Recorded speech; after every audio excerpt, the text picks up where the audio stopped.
In today's video, I'm going to show you how to follow people on Roblox Mobile.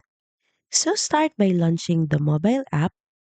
Then of course, make sure that you're logged into your Roblox account. Once inside, make sure that you switch to the Home tab. Then from here, just click on the Connect button.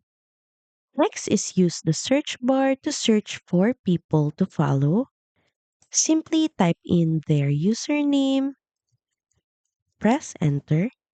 Then next is click on their Roblox avatar. Then drag the window. Then next is scroll down to the bottom. Then click on View Full Profile. Now from here, just click on the three dot icon. And here you can see the follow button. All you have to do is click on it. If you click on the icon once again and you see now the unfollow button, that only means that you are now following them.